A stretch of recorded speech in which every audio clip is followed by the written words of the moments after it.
அணி திரள்வோம் இறை மக்களே, அன்பில் வாழ்வோம் ஓர் குலமாய். அனைத்தும் படைத்து அழைத்து காக்கும் அன்பு தெய்வம் அழைக்கின்றார். நேர்மையாளரின் வாய் ஞானத்தை அறிவிக்கும், அவர்கள் நீதி நெறி எடுத்துரைக்கும். கடவுளின் திருச்சட்டம் அவர்களது உள்ளத்தில் இருக்கின்றது. தந்தை மகன் தூய ஆவியாரின் பெயராலே நம் ஆண்டவராகிய இயேசு கிறிஸ்துவின் அருளும் கடவுளின் அன்பும் தூய ஆவியாரின் நட்புறவும் உங்கள் அனைவரோடும் இருப்பதாக.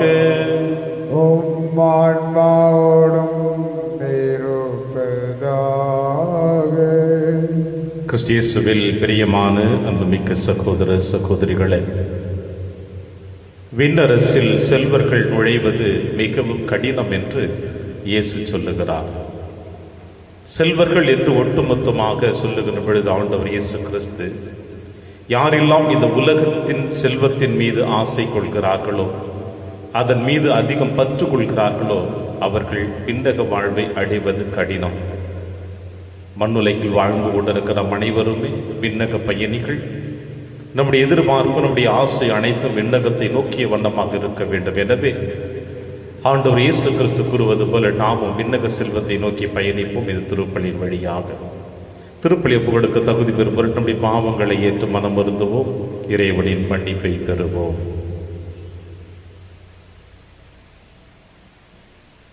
இல்லாமல்ல இறைவனிடமும் சகோதர சகோதரிகளே, உங்களிடமும் நான் பாவி என ஏற்றுக்கொள்கின்றேன்.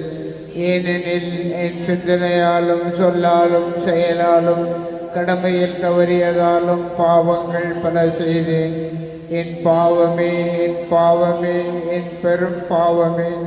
ஆகையால் எப்போதும் கன்னியான புனித மரியாவையும் வானதூதர் புனிதர் அனைவரையும், சகோதர சகோதரிகளே உங்களையும் நம் இறைவனாகிய ஆண்டவரிடம் எனக்காக வேண்டிக் கொள்ள மன்றாடுகின்றேன். இல்லாமல்ல இறைவன் நம் மீது இரக்கம் வைத்து நம் பாவங்களை மன்னித்து நம்மை நிலை வாழ்வுக்கு அழைத்து செல்வாராக. ஆமென். ஆண்டவரே இரக்கமாயிரும். ஆண்டவரே இரக்கமாயிரும். கிறிஸ்துவே இரக்கமாயிரும். கிறிஸ்துவே இரக்கமாயிரும். ஆண்டவரே இரக்கமாயிரும். ஆண்டவரே இரக்கமாயிரும். மன்றாடுவோமாக. என்றென்றும் எல்லாமல்ல இறைவா, புனித அந்தோனியாரை தலை சிறந்த போதகராகவும் எங்கள் தேவைகளில் பரிந்து பேசுவராக மக்களாக எங்களுக்கு அளித்தீரே. அதனால் அவர் உதவியால் நாங்கள் கிறிஸ்து வாழ்வின் நெறிகளை கடைபிடிக்கவும் எங்களுக்கு நேரிடும் மின்னல்களில் எல்லாம் உதவியை கண்டுணரவும் செய்வீராக. உம்மோடும் தூயாவியாரின் ஒன்றைப்பில் இறைவனாய் என்றென்றும் வாழ்ந்து ஆட்சி செய்கிற எங்கள் ஆண்டவர் இயேசு கிறிஸ்து வழியாக உம்மை மன்றாடுகின்றோம். இஸ்ரேலை நீ விடுவிப்பாய், உன்னை அனுப்புவது நான் அல்லவா? நீதி தலைவர்கள் நூலிலிருந்து வாசகம். பிரிவு 6, இறை சொற்றொடர்கள் 11 முதல் 24 முடிய. அந்நாள்களில் ஆண்டவரின் தூதர் ஓபிராவில் உள்ள ஒரு கருவாலி மரத்தடியில் வந்து அமர்ந்தார். அந்த மரம் அபியேசர் குடும்பத்தவரான யோசுவாவுக்கு சொந்தமானது. அவர் மகன் கிதியோன் மிதியானிடமிருந்து கோதுமையை மறைப்பதற்காக திராட்சை ஆலையில் கதிர்களை அடித்து கொண்டிருந்தார். ஆண்டவரின் தூதர் அவருக்கு தோன்றி, வலிமை மிக்க வீரனே, ஆண்டவர் உன்னோடு இருக்கிறார் என்றார். கிதியோன் அவரிடம், என் தலைவரே, ஆண்டவர் எம்மோடு இருக்கிறார் என்றால் ஏன் இவையெல்லாம் எமக்கு நேரிடுகின்றன? ஆண்டவர் எம்மை எகிப்து நாட்டிலிருந்து வெளியே கொண்டு வரவில்லையா என்று கூறி, எங்கள் தந்தையர் எமக்கு வியந்துரைத்த அவரது வியத்தகு செயல்களையெல்லாம் எங்கே? இப்பொழுது ஏன் ஆண்டவர் எம்மை இப்படி கைவிட்டு விட்டார்? எம்மை மிதியானியரின் கைகளில் ஒப்படைத்து விட்டாரே என்றார்.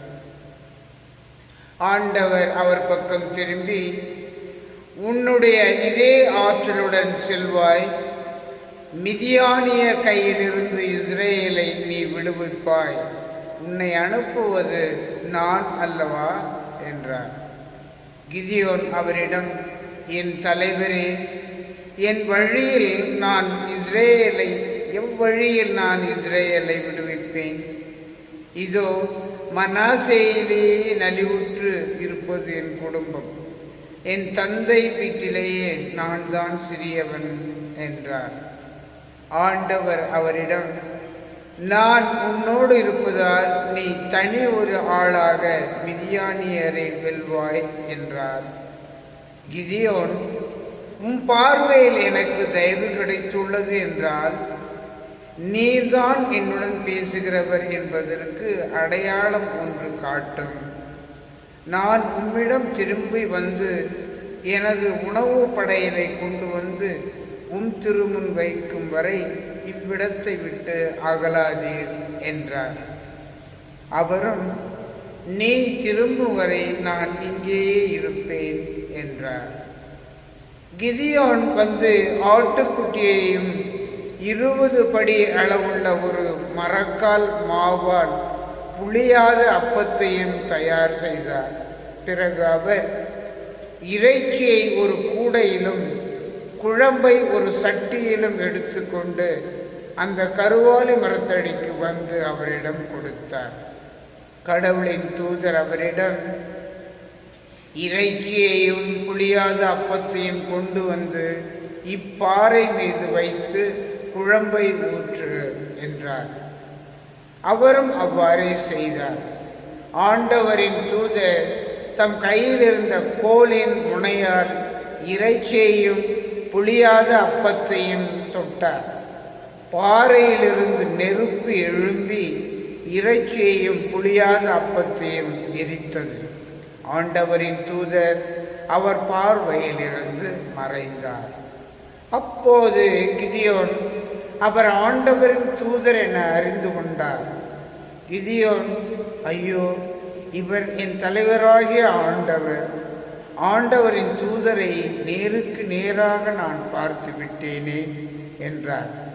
ஆண்டவர் அவரிடம், உனக்கு நலமே ஆகுக, அஞ்சாதே, நீ சாக மாட்டாய் என்றார். கிதியோன் அங்கே ஆண்டவருக்கு ஒரு பலிபீடம் கட்டி எழுப்பினார். அதை நலம் நல்கும் ஆண்டவர் என அழைத்தார். அது இந்நாள் வரை அபியேசர் குடும்பத்தவருக்கு சொந்தமான ஓபிராவில் உள்ளது. இது ஆண்டவர் வழங்கும் அருள்வாக்கு. இறைவனுக்கு நன்றி. பதிலுரை திருப்பாடல் 85 பல்லவி. இறைவன் தம் மக்களுக்கு நிறைவாழ்வை வாக்களிக்கின்றார். இறைவன் தம் மக்களுக்கு நிறைவாழ்வை வாக்களிக்கின்றார். ஆண்டவராம் இறைவன் உரைப்பதை கேட்பேன்.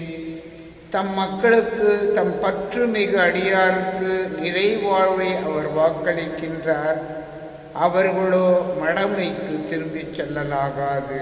பல்லவி. இறைவன் தம் மக்களுக்கு நிறைவாழ்வை வாக்களிக்கின்றார். பேரன்பும் உண்மையும் ஒன்றை ஒன்று சந்திக்கும். நீதியும் நிறைவாழ்வும் ஒன்றை ஒன்று முத்தமிடும். மண்ணினின்று உண்மை முளைத்தெழும், விண்ணினின்று நீதி கீழ் நோக்கும். பல்லவி. இறைவன் தம் மக்களுக்கு நிறைவாழ்வை வாக்களிக்கின்றார். நல்லதையே ஆண்டவர் அருள்வார். நல் விளைவை நம் நாடு நல்கும்.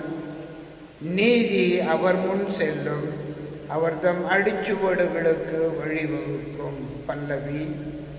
இறைவன் தம் மக்களுக்கு நிறைவாழ்வை வாக்களிக்கின்றார். அல்லேலூயா, அல்லேலூயா. நம் ஆண்டவர் இயேசு கிறிஸ்து செல்வராயிருந்தும் அவருடைய ஏழ்மையினால் நீங்கள் செல்வராகுமாறு உங்களுக்காக ஏழையானார். அல்லேலூயா. ஆண்டவர்களோடு இருப்பாராக. ஆத்மாவோடும் இருப்பாராக. துயமற்ற எழுதிய பரிசுத்த நற்செய்தியிலிருந்து வாசகம். ஆண்டவரே மாட்சி உமக்கே. இயேசு தம் சீடரிடம், செல்வர் விண்ணரசில் புகுவது கடினம் என நான் உங்களுக்கு உறுதியாக சொல்லுகிறேன்.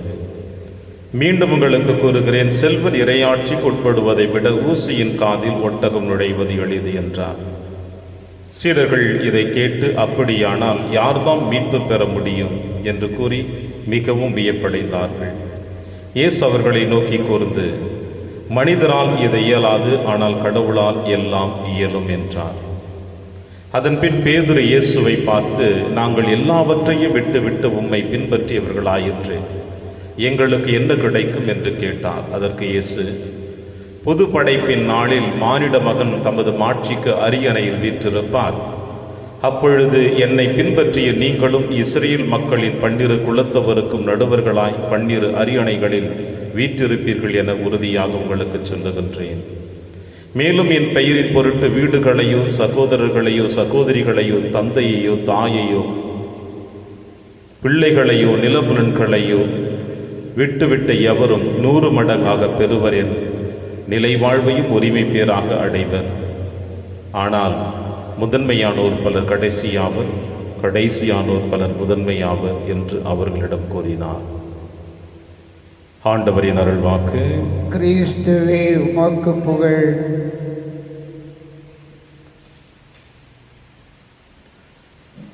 செல்வர் இறையாட்சிக்கு உட்படுவதை விட ஊசியின் காதில் ஒட்டகம் நுழைவது எளிது.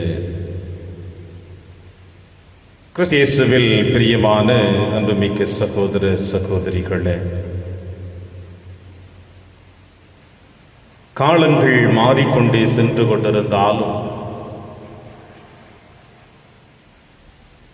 இன்றைய காலகட்டங்களில் வாழ்ந்து கொண்டிருக்கின்ற இறை சாயலாக படைக்கப்பட்ட மனிதர்களாகிய நம்முடைய வாழ்க்கையில ஒரு சில எண்ணங்கள் இன்று வரை மாற்றப்படாமல் இருக்கிறது தான் மனதிற்கு வேதனையாக இருக்கக்கூடிய தருணம். அது என்னவென்றால், நேற்றைய நற்செய்தி வாசகம் இன்றைய நற்செய்தி வாசகத்தை இணைந்து பார்க்கின்ற பொழுது, செல்வந்தன் ஒருவன் ஆண்டவர் இயேசு கிறிஸ்துவை அணுகி, நிலை வாழ்வை பெற நான் என்ன செய்ய வேண்டும் என்று கேட்டான். அனைத்தையும் நான் கடைபிடிக்கிறேன் என்று சொன்னவன், உன்னுடைய சொத்துக்களை விற்று ஏழைகளுக்கு பகிர்ந்து கொடு என்று சொல்லுகிற பொழுது, அவனிடமிருந்த சொத்துக்கள் ஏராளம். எனவே அதை இழக்க அவன் விருப்பம் இல்லாமல் இயேசுவை முகத்தோடு முகம் பார்க்க முடியாமல் திரும்பவும் செல்லுகின்றான்.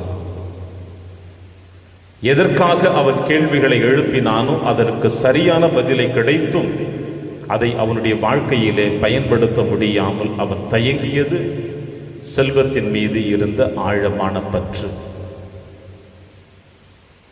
இப்படி இந்த அழிந்து போகக்கூடிய செல்வத்தின் மீது இந்த மண்ணுலகில் வாழ்ந்து கொண்டிருக்கின்ற நாம் அனைவருமே அதன் மீது ஆழமான பற்று வைத்துக் கொண்டிருந்தோம் என்றால் நம்முடைய ஆன்மீக வாழ்வை நாம் ஒருபொழுதும் சிந்திக்கப் போவதில்லை.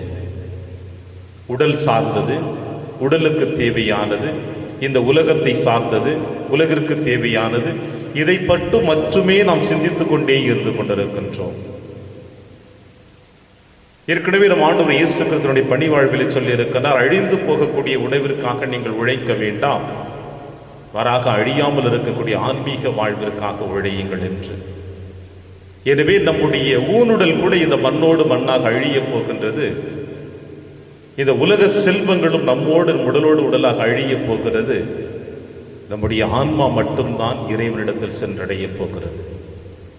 யோபு உங்களுக்கும் எனக்கும் அற்புதமாக சொல்லுகிறான், தாயின் கருவறையிலிருந்து நான் வெறுமனே வந்தேன், நான் மீண்டும் என்னுடைய தந்தையினுடைய கரத்தில் வெறுமனே சொல்லுவதற்கு நான் பயப்படவும் இல்லை, கவலை கொள்ளவும் இல்லை என்று. நாம் இங்கிருந்து எப்படி வந்தோமோ அதே போல அந்த இடத்திற்கு திரும்பி செல்ல வேண்டியதுதான் இயற்கையின் நியதியாக கூட இருக்கிறது. இறைவனும் அதைத்தான் விரும்பி கொண்டிருக்கின்றான். ஆனால் இடையில் வந்ததை பற்றி நாம் அதிகமாக பற்றி கொண்டு அதோடு இணைந்து வாழ வேண்டும் என்று விரும்பி கொண்டிருக்கின்றோமே, அதைவிட ஒரு தவறான சிந்தனை வேறு எதுவுமே இல்லை என்பதற்கு இன்றைய நற்செய்தி வாசகம் உங்களுக்கும் எனக்கும் சொல்லுகிறது. ஏனென்றால் ஆண்டவர் இயேசு கிறிஸ்து நற்செய்தி வாசகத்தினுடைய முதல் அத்தியாயத்தில் இவ்வாறு சொல்லுகிறார், செல்வர்கள் விண்ணரசில் புகுவது கடினம் என நான் உங்களுக்கு உறுதியாக சொல்லுகிறேன். ஊசியின் காதில் ஒட்டகம் நுழைவது எளிது, ஆனால் விண்ணரசில் செல்வர்கள் நுழைவது கடினம் என்று சொல்லுகிறார். ஏன் இவ்வாறு சொல்லுகிறார் என்று சிந்தித்து பார்க்கிற பொழுது, பிரியமான தேவ பிள்ளைகளே, எருசலேம் நகரத்தினுடைய பகுதியில் நுழைவு வாயில் என்று சொல்லுவார்கள். 2 விதமான நுழைவு வாயில்கள், அகலமான நுழைவு வாயில், இன்னொன்று ஊசியின் காது நுழைவு வாயில் என்று சொல்லுவார்கள். இந்த அகலமான நுழைவாயில் என்பது மாலை 6 மணிக்கு மேல் திறக்கப்பட மாட்டாது, மூடியிருக்கும். எருசலேமில் வாழ்ந்து கொண்டிருக்கின்ற யூதர்கள் எத்தனையோ பேர் வணிகர்களாக இருந்து கொண்டிருந்தார்கள். தங்களுடைய வணிகத்தை வெளியிலே சென்று விற்று வாங்கி கொண்டு திரும்ப வருகிற பொழுது அவர்கள் ஒட்டகத்தின் மீது தான் தங்களுடைய பொருளை ஏற்றி வருவார்கள். அப்படி இந்த நுழைவாயில், அகலமான நுழைவாயில் திறந்திருக்கின்ற பொழுது அவர்கள் ஏற்றி வைத்திருக்கின்ற செல்வங்களோடு பொருட்களோடு அவர்கள் நுழைவாயில் வழியே செல்ல முடியும்.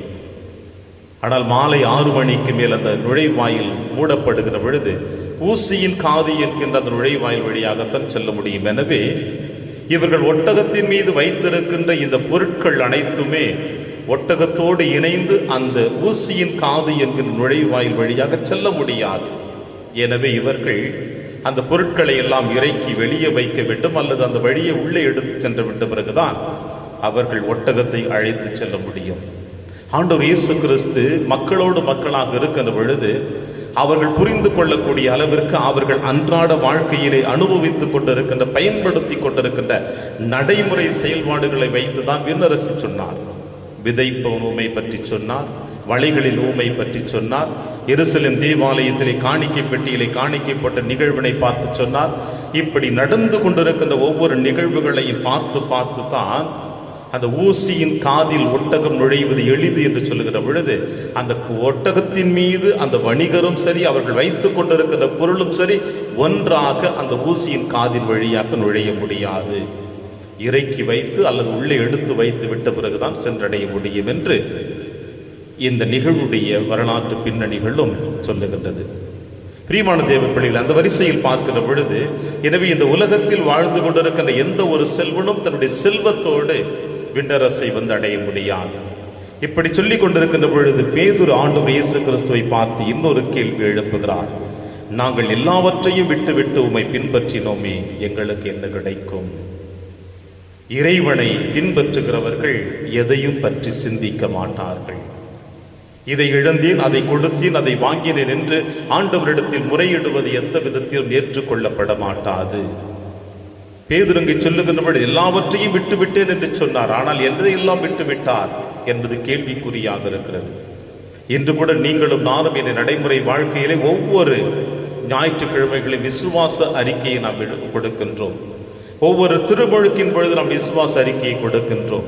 நம்முடைய குடும்பத்தில் ஒரு குழந்தை திருமுழுக்கு பெறுகிறது என்றால் அந்த குழந்தையின் பெயரால் நாம் விசுவாச அறிக்கை விடுகின்றோம். அதிலே சாத்தானின் மாய கவர்ச்சிகள், அது எண்ணங்கள் அனைத்தை விட்டு விடுகிறோம் என்று சொல்லுகின்றோம். ஆனால் விட்டு இருக்கின்றோமா? தீய சக்திகளுடைய நாட்டங்களை நாம் விட்டு இருக்கின்றோமா? இறைவனுக்கு எதிராக செய்து கொண்டிருக்கின்ற செயல்பாடுகளை விட்டு இருக்கின்றோமா? அல்லது நம்முடைய உடலுக்கும் ஆன்மாவுக்கும் தீங்காக இருக்கின்ற நிகழ்வுகளை நாம் விட்டு இருக்கின்றோமா? அவை அனைத்தையும் விட்டு விடாமல் இருக்க பிடித்து கொண்டு விண்ணகம் வேண்டும் என்று சொன்னால் அதில் எந்த விதத்திலும் சாத்தியம் இல்லை என்று கூட இயேசு சொல்லுகிறார்.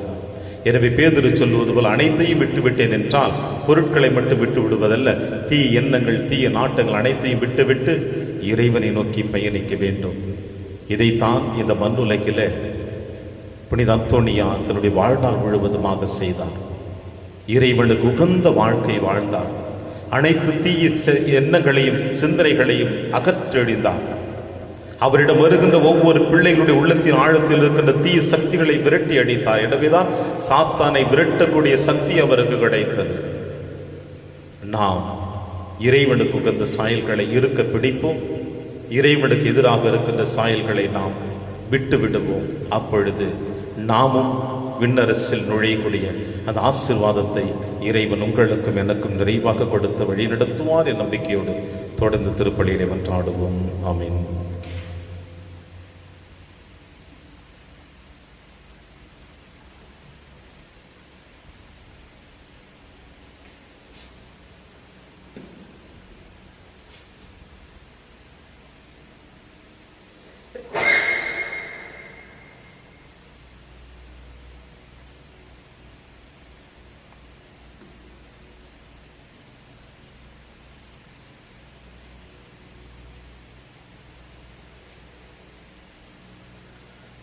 ஆண்டவரை அனைத்துலகின் நிறைவானில் வாழ்த்த பெறுவீராக. ஏனில் வல்லமையிலிருந்து நாங்கள் அப்பத்தை பெற்றுள்ளோம். நிலத்தின் விளைவு மனித உழைப்பின் பயணமானது அப்பத்தை முகப்பு கொடுக்கின்றோம். இது எங்களுக்கு வாழ்வளிக்கும் அப்பமாக மாறும். இறைவன் என்றென்றும் வாழ்த்த பெறுவாராக.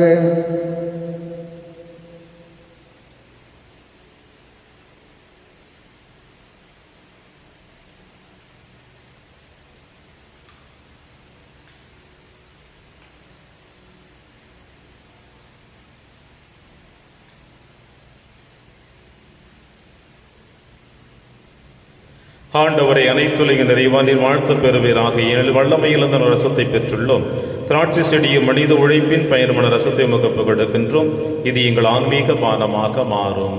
இறைவன் என்றென்றும் வாழ்த்த பெறுவாராக.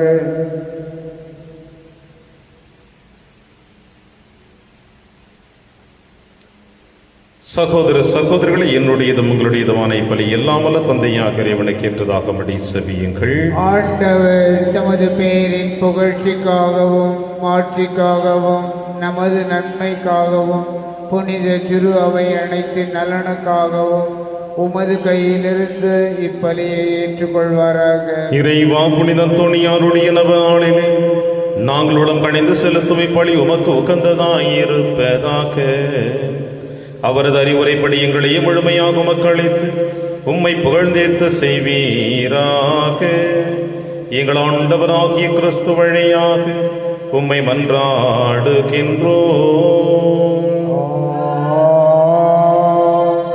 ஆண்டவர் உங்களோடு இருப்பாராக.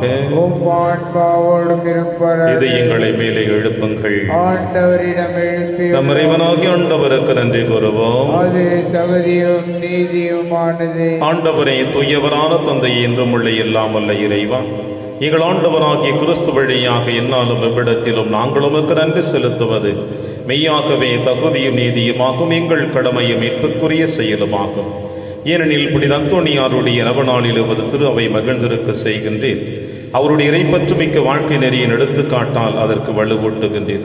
அவருடைய படிப்பினையால் பயிற்றுவிக்கின்றேன். அவருடைய மன்றாட்டால் பாதுகாத்து வருகின்றேன்.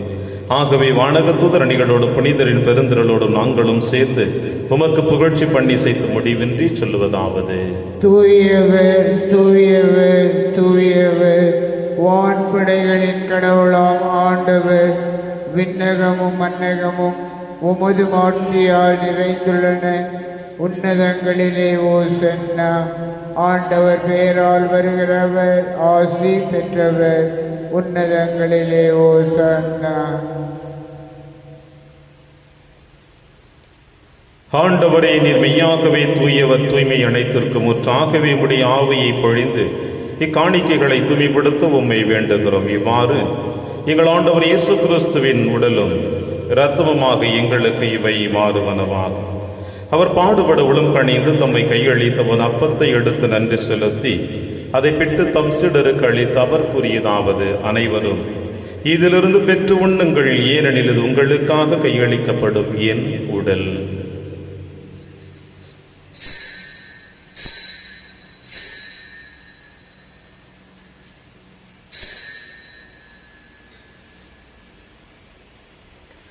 அவன் நம்மை இரவிருந்தை அருந்திய பின் கிண்ணத்தையும் எடுத்து மீண்டும் நன்றி கூறி தம் சீடர்களுக்கு அளித்து அவர் கூறியதாவது: அனைவரும் இதிலிருந்து பெற்று பருகுங்கள், ஏனெனில் இது புதிய நிலையான உடன்படிக்கைக்குரிய இரத்தத்தின் கிண்ணம். இது பாவ மன்னிப்புக்கென்று உங்களுக்காகவும் பலருக்காகவும் சிந்தப்படும். இதை என் நினைவாக செய்யுங்கள்.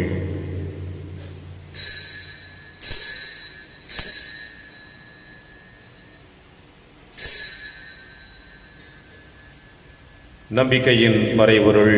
ஆண்டவரே, நீர் வருவளவும் உமது இறப்பினை அறிக்கையிடுகின்றோம், உமது உயிர்ப்பினையும் எடுத்துரைக்கின்றோம். ஆகவே ஆண்டவரே, நாங்கள் கிறிஸ்துவின் இறப்பினையும் உயிர்ப்பினையும் நினைவு கூர்ந்து வாழ்வு தரும் அப்பத்தையும் மீட்பளிக்கும் கிண்ணத்தையும் உமக்கு ஒப்புக் கொடுக்கின்றோம்.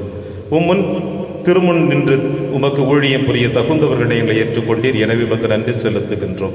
மேலும் கிறிஸ்துவின் உடலிலும் இரத்தத்திலும் பங்கு கொள்ளும் எங்களை தூய ஆவியார் ஒன்று சேர்க்க வேண்டும் என உம்மை தாழ்மையுடன் மன்றாடுகின்றோம். ஆண்டவரே, உலகெங்கு பரவி இருக்கும் திரு அவை நினைவு கொண்டிருளும் எங்கள் திருத்தந்தை பிரான்சிஸ், எங்கள் ஆயர் ஆண்டனி சுவாமி, எல்லா திருநிலையராக அனைவரோடும் திரு அவை அன்பில் நிறைவு பெற செய்திருளும். மேலும் உயிர்த்தெழும் எதிர்நோக்குடன் துயில் கொள்ளும் எங்கள் சகோதர சகோதரிகளையும் இறந்தோர் அனைவரையும் இரக்கத்தோடு நினைவு கொண்டு உமது திருமகளில் ஏற்றலும் எங்கள் அனைவர் மீதும் இரக்கமாயிரும். கடவுளின் கன்னி தாயான புனித மரியா, அவருடைய கணவரான புனித யோசேப்பு, புனித திருத்தூதர்கள், புனித பிரான்சிஸ் சேவேரியார், புனித கஸ்பார், புனித அந்தோனியார் மற்றும் உலகில் உமக்கு இருந்தாகிய புனிதர் அனைவரிடமும் நாங்கள் நிலைவாழ்வில் பங்கு கொள்ளும் தகுதி பெற்று உம் திருமகன் இயேசு கிறிஸ்து வழியாக உம்மை புகழ்ந்தேத்து மரமுரள உம்மை மன்றாடுகின்றோம். இவர் வழியாக இவரோடு இவரில் எல்லாம் அல்ல இறைவனாகிய தந்தையே, தூய ஆவியாரின் ஒன்றைப்பில் எல்லா புகழும் ஆட்சியும் என்றென்றும் உமக்கு உரியதே. ஆமென், ஆமென்,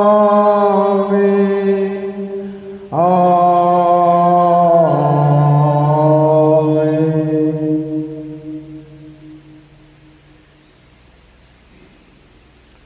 மீட்பரின் கட்டளையால் கற்பிக்கப்பட்டு இறை படிப்பினையால் பயிற்சி பெற்ற நாம் அனைவரும் துணிந்து சொல்வோம். விண்ணுலகில் இருக்கிற எங்கள் தந்தையே, உமது பெயர் தூயது என போற்ற பெறுக. உமது ஆட்சி வருக. உமது திருவுளம் விண்ணுலகில் நிறைவேறுவது போல மண்ணுலகிலும் நிறைவேறுக. எங்கள் அன்றாட உணவை இன்று எங்களுக்கு தாரும். எங்களுக்கு எதிராக குற்றம் செய்வோரை நாங்கள் மன்னிப்பது போல எங்கள் குற்றங்களை மன்னியும். எங்களை சோதனைக்கு உட்படுத்தாதேயும், தீமையிலிருந்து எங்களை விடுவித்தருளும். ஆண்டவரை, தீமை அனைத்திலுமிருந்து எங்களை விடுவித்து எங்கள் வாழ்நாளில் அமைதியை கனிவுடன் அருளவே மன்றாடுகிறோம். உமது இரக்கத்தின் உதவியை நாங்கள் பாவத்திலிருந்து எப்பொழுதும் விடுதலை பெற்று யாதொரு கலக்கமும் என்று நலமாயிருப்போமாக. நாங்கள் எதிர்நோக்கி இருக்கும் பேரின்பத்திற்காகவும் மீட்பராக இயேசு கிறிஸ்து வருகை காக்கவும் காத்திருக்கின்றோம். ஏனெனில் ஆட்சியும் வல்லமையும் ஆட்சியும் என்றென்றும் உமதே. ஆண்டவர் இயேசு கிறிஸ்து, அமைதியை உங்களுக்கு விட்டுச் செல்கிறேன், அமைதியை உங்களுக்கு அளிக்கிறேன் என்று உம் திருத்துதர்களுக்கு வழிந்தீரேன். எங்கள் பாவங்களை பாராமல் திரு அவையின் நம்பிக்கையை கண்ணோக்கி உமது திருவுளத்திற்கு ஏற்பதற்கு அமைதி மற்றும் அளித்தருள்வீராக. என்று வாழ்ந்து ஆட்சி செய்கின்றவர் நீரே. ஆமென். ஆண்டவருடைய அமைதி உங்கள் அனைவரோடும் என்றும் இருப்பதாக. உம் ஆன்மாவோடும் இருப்பதாக. ஒருவருக்கொருவர் உறவின் வாழ்த்தை அறிவித்து மகிழ்வோம். சமாதானம். உலகின் பாவங்களை போக்கும் இறைவனின் செம்மறியே, எங்கள் மேல் இரக்கமாயிரும். உலகின் பாவங்களை போக்கும் இறைவனின் செம்மறியே, எங்கள் மேல் இரக்கமாயிரும். உலகின் பாவங்களை போக்கும் இறைவனின் செம்மறியே, எங்களுக்கு அமைதியை அளித்தருளும். இதோ இறைவனின் செம்மறி, இவரை நம் அனைவரின் பாவங்களை போக்குகின்றவர். செம்மறியின் விருந்திற்கு அழைக்க பெற்ற நம் அனைவரும் பேறு பெற்றோர். ஆண்டவரே, நீர் என் இல்லத்தில் எழுந்தருள நான் தகுதியற்றவன். ஆனால் ஒரு வார்த்தை மட்டும் சொல்லி அருளும், எனது ஆன்மா நலம் அடையும். கிறிஸ்துவின் திருவிடலும் திருத்தும் காத்து நமக்கு நிலையான வாழ்வளிப்பதாக. ஆமென்.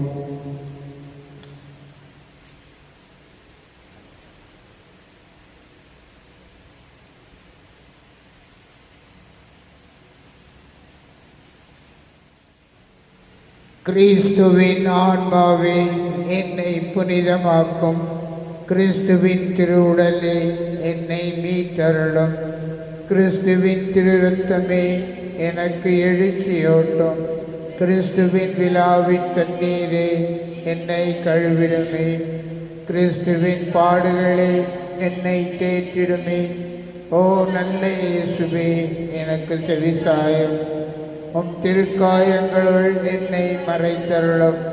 உம்மிடமிருந்து என்னை பிரிய விடாதேயும். தீய பகைவரிடமிருந்து என்னை காத்தருளும். எனது இறப்பின் வேளையில் என்னை அழைத்தருளும். உம்மிடம் வர எனக்கு கட்டளை தருளும். புனிதர்களோடு எக்காலமும் உம்மை புகழ செய்யும். ஆமென். ஆண்டவரது சட்டத்தை இரவும் பகலும் சிந்திப்பவர் உரிய காலத்தில் அதன் கனி தருவார். நன்றி கூறி மன்றாடுவோமாக. ஆண்டவரே, உயிருள்ள அப்பமாகிய கிறிஸ்துவினால் ஊட்டமளித்தவர்களுக்கு ஆசிரியராகி அதே கிறிஸ்துவினால் முழுமையாக கற்றுத்தருவீராக. அதனால் புனித அந்தோனியாரின் அவனாளில் அவர்கள் உமது உண்மையை அறிந்து அதை அன்பில் செயல்படுத்துவார்களாக. எங்கள் ஆண்டவராகிய கிறிஸ்து வழியாக உம்மை மன்றாடுகின்றோம். ஆண்டவர் உங்களோடு இருப்பாராக.